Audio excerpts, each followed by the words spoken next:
As well as the London Plan, there are two other strategies. One is a transport strategy, which sets out plans for London's transport over the next 20 years. And I think this one is particularly important, especially as we have some issues around accessible transport in Kingston. And there's the economic development strategy, which sets out the Mayor's ambitions for the economic development of the capital. Right, the London Plan. Sorry, there's a lot on the page, but I will read it all. These are the main things that the Mayor wants to do for Londoners.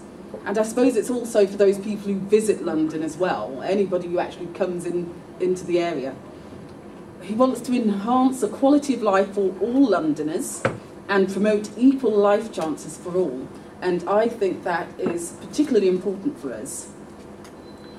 He wants to meet the needs of the growing population with policy on affordable housing, quality homes, and promoting diverse, strong and secure communities.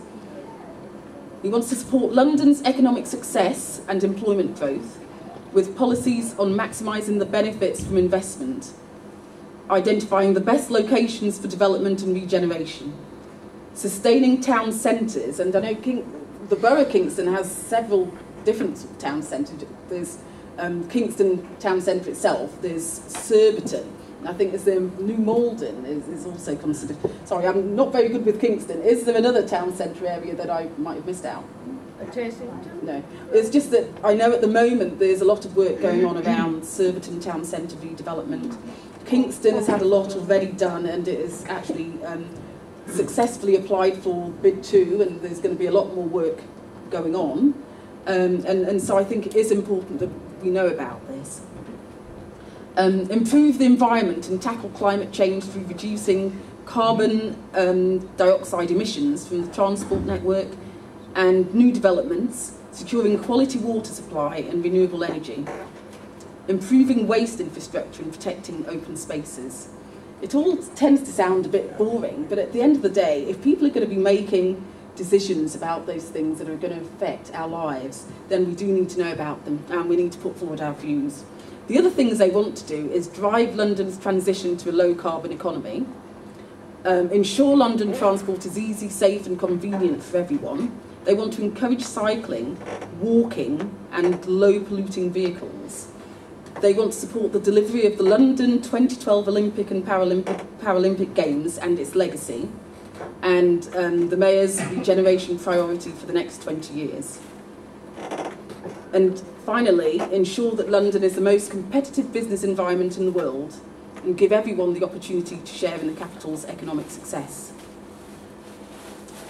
The transport strategy, I've just highlighted some of the planned improvements because I thought these ones would be relevant to many of KCIL's users. Improving interchange between different forms of transport to make journeys smoother and less stressful. Providing better journey planning information. Upgrading the tube and suburban and national rail links. Now, people have come to us about lots of transport issues, not just Capital Call or Dial-A-Ride. One of the things they talk about is access to stations such as, I think it's New Malden and Norbiton. A lot of the stations in Kingston have very poor access. Also, changing between different modes of transport is quite difficult for some people. They also say that some of the difficulties they have is about actually getting into London to pick up trains from mainline stations as well. So, these are the things that they're promising to do, including upgrading the tube and suburban and national rail links, which I think is well overdue, especially as they're putting up the prices. But the prices have been going up over a long time, but we haven't actually seen a great deal of improvement. So it'll be interesting to see how they manage. The challenges they've identified, the population and employment growth, which will put extra pressure on roads and public transport, strengthening the role of outer London town centres, improving accessibility, and maintaining and improving safety and security. Now, there are more things in the list, but I've pulled out a few to share with you. The issues that I identified would be things like They say that they want to provide better, more attractive streets to encourage people to walk and lead active, healthy lifestyles. Now, it sounds very good, but one of the things that has come up previously, and I know people have viewed their concerns about, is this shared space. That's where pavements and the road for cars are all the same level. I think there are probably going to be issues for some people. Particularly, we've had people contacting KCIL, people who have got visual impairments, saying that, you know, if it's just going to be a painted line that divides the pavement from the road for the cars, then safety and security, which is, at least they put it as a challenge, is going to be a big thing for some of our members and service users. The economic development strategy is going to promote London as a world-class capital of business, ensure that it is the most competitive business environment in the world. I've talked about some of these things already under the London plan, such as reducing carbon dioxide in the environment, giving all Londoners the opportunity to share in London's economic success. Again, that is a big thing. People who want to work, feel they have the skills to work, are still being put out of work, or people have put structures in place to make it more difficult to maintain work because they're disabled people.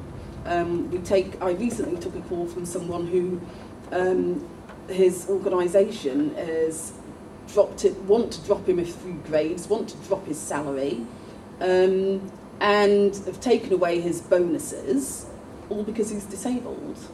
You know, it's absolutely crazy. They tried to prove he was disabled by getting him to have another occupational assessment, which he passed. The assessment showed that he was more than capable of doing his job, yet they decided that no, they wanted to move him. And, you know, this is the sort of thing that KCIL wants to support people to fight against. Okay. Maximise the benefits to London from investment to support growth and regeneration. Now, as the issues, the things I've thought about are, well, at the moment a lot of investment is going into East London, mostly centred around the Olympics.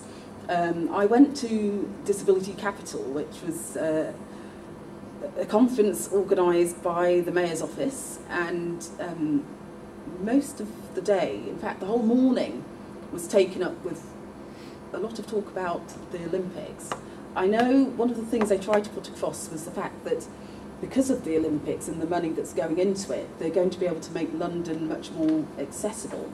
But surely, between now and the Olympics, disabled people want to be able to get around London. Plus, not all disabled people want to go to the Olympics. You might want to go to other places.